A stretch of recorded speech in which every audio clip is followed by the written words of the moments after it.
Welcome back, Macks and Mavericks. I am so excited to be back with you today talking about how I use my planner. So, a couple of weeks ago, I wrote a blog post detailing how to choose the best planner for you. And I'll drop a link in the description bar for that. But I got to thinking this week, a lot of people will rent out and they'll buy a new planner or invest in a planning system and sit down to use it and think, I don't know what to do with this thing. How do I get all of these millions of thoughts and reminders and to-dos and tasks out of my head and into this tool? So they do the best they can, just kind of fumbling through it. And then after a while, they stop. They don't stick with the routine of planning. Why? Because it's entirely too complicated, or they get overwhelmed or frustrated with the process. Well, I got some good news for you today. I want to introduce you to Mack's method. Mack's method is my 4-step approach to planning, because planning does not have to be complicated, and it shouldn't be. It should be something that helps you to feel better about life and not walk away more stressed than what you started. So in this video, I am going to be sitting down and showing you an inside look of how I handle the functional part of my planning process. So if you're interested in seeing more, stay tuned. So the very first step in our planning process is to define our goals. And for me, in my weekly planning process, that usually looks like a to-do list. So it's basically a brain dump of everything I think I want to get done during the week. So here, I'm just starting with a couple of projects I know I want to work on this week. Then I'll add a couple of errands I need to run, like the post office and the grocery store.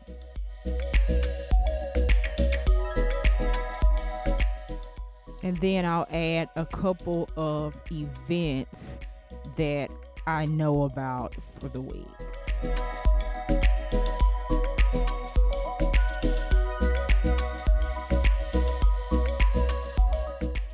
And then I'll put down a couple of general goals I have for the week, like house cleaning. I don't know, working out is another one I can think of. And of course, this just represents a handful of the things that I need to accomplish this week so far. But if we're following the SMART goal methodology, which entails your goals being specific, measurable, attainable, relevant or realistic, and time bound, we need to go into this list and do a little bit more work on these goals. So next, I need to go into the broader or more complex goals on this list and break them down into smaller, more actionable steps.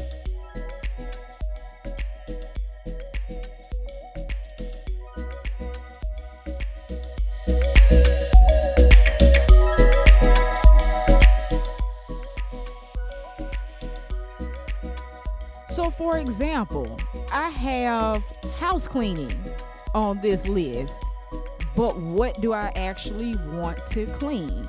So I'll go in and actually list the spaces that I intend to clean to break that daunting task down into smaller bites, so to speak. So I'll move workout to the bottom so I have a little bit more space, but I know I want to get several sessions in this week. And for me, it's helpful to decide kind of what I plan to do each day. So I'm listing out yoga, Pilates, bar, cardio, the types of workouts I intend to do during the week.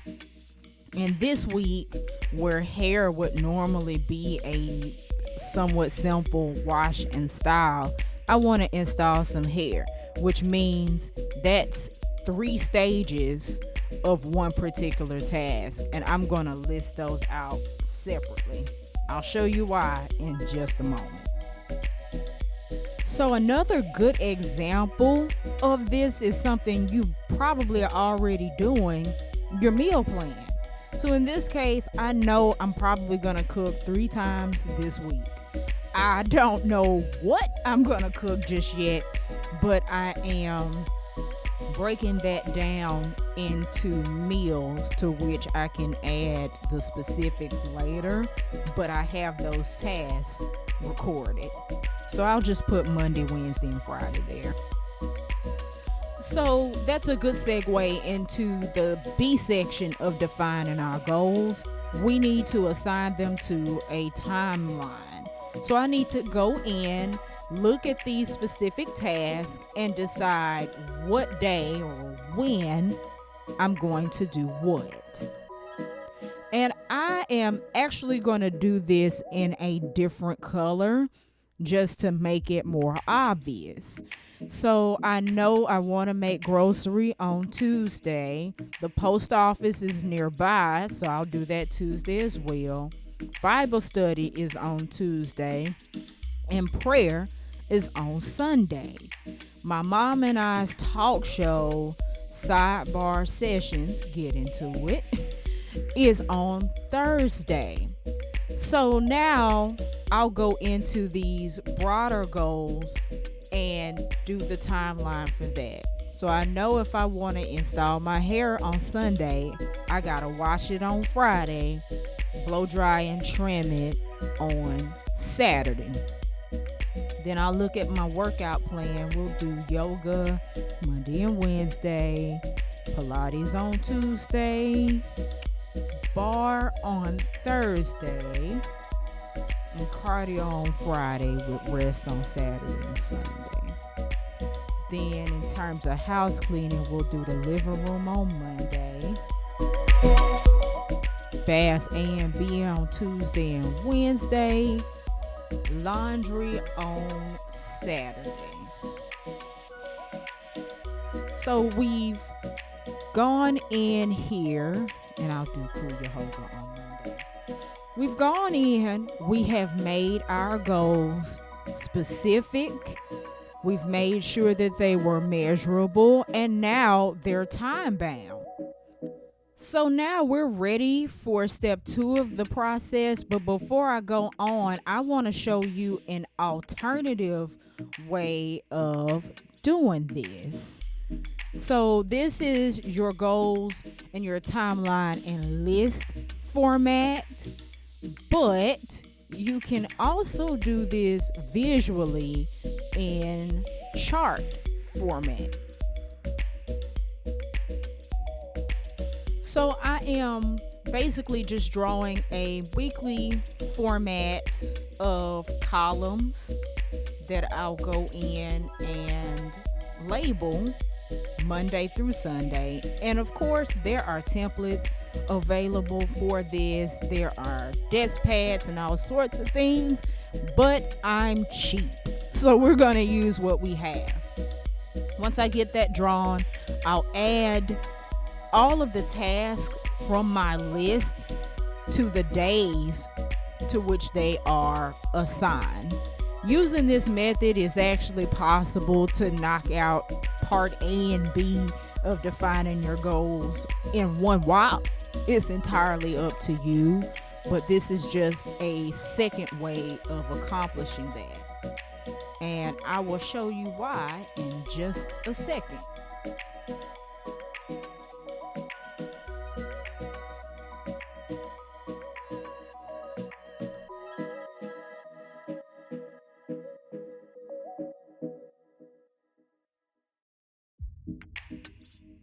So now we have all our tasks from our to-do list represented visually on the specific days. And what this does for us visually is make our second planning step much easier.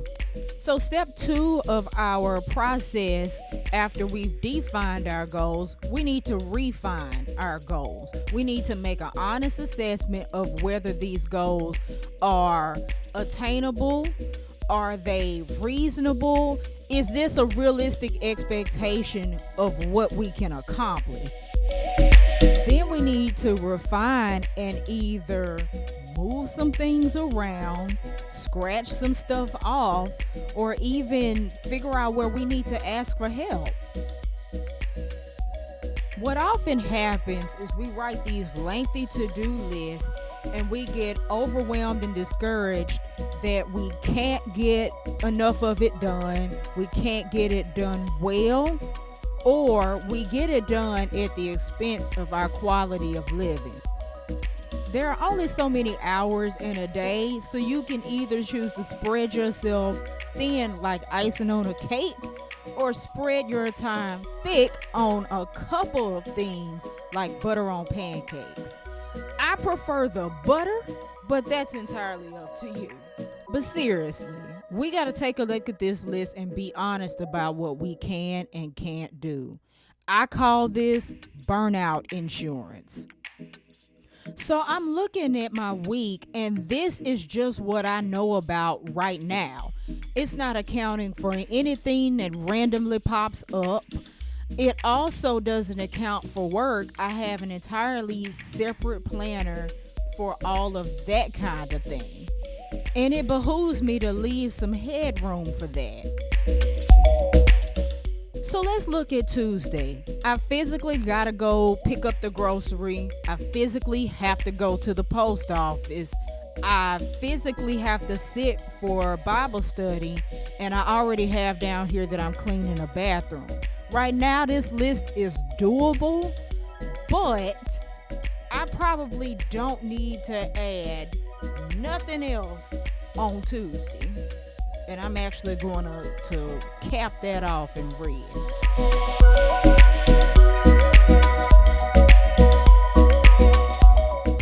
So let's add in nails. That's something else I might want to do on Sunday. Also plan to cook on Friday. We'll just add that. I know I have corporate prayer on Sunday. Then it's probably going to take me a while to install this hair, right? And I wouldn't plan to do my nails until after I have finished installing my hair. So just looking at this list, something probably has to go, okay? This install is going to take me probably 3 or 4 hours because I'm doing it myself. I'm already tired because I did all of that Friday and Saturday. Nails need to come off this list. It's probably not going to happen until Monday or Tuesday of the following week. So I got to be real with myself about what I can actually do. I need to take a look at this list and make sure the things on it are reasonable, that they are attainable, if it's something I can actually do. This is also a good time for me to take a look at my list and see if there are any resources I need to accomplish my goals. So, for example, and this is entirely hypothetical, let's say I want to pick up some furniture. And I'm just making up something here. But I'm looking at this item and I know that this task is going to require a truck and or a trailer. And it's going to require some manpower. So this is something I know I'm going to want my husband to help with. But let's say that Casper is working on Friday and Saturday, I'm going to need to make sure that I schedule to pick up that furniture some day that is not Friday or Saturday. I also need to make sure I talk to him about that in advance. So you got to assess what resources and people you need to help you and make sure it's doable. The other thing you should be doing while you look at your list is prioritize your goals, okay? That'll help you with the refinement part. So I know I absolutely must install blow dry and wash my hair. That's a priority. But what happens if this part takes a little bit longer than it should? Well, guess what? We eating takeout on Friday, and it's all right. Why? Because I've taken the pressure off by prioritizing my goals and determine what can fall by the wayside if I can't get to it.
So if you want to see how I put together this before the pen rainbow jungle spread, make sure you subscribe to this channel because a plan with me is on the way very soon. So step 4 of our process is perhaps the most important. After you've gotten everything in your planner, you need to actually review your plans. I'm a weekly planner. So what that means, I need to be reviewing my planner at the next smallest interval. So if I'm a weekly planner, I need to be looking at this planner every day to see what is next.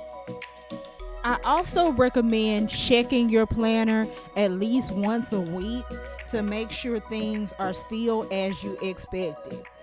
For example, I normally, when I do a before the pen spread, I don't do much for the latter half of the week. I'll plan Monday through Wednesday, and then later on midweek, I'll do Thursday through Sunday. So I'll have a before Wednesday spread and an after Thursday.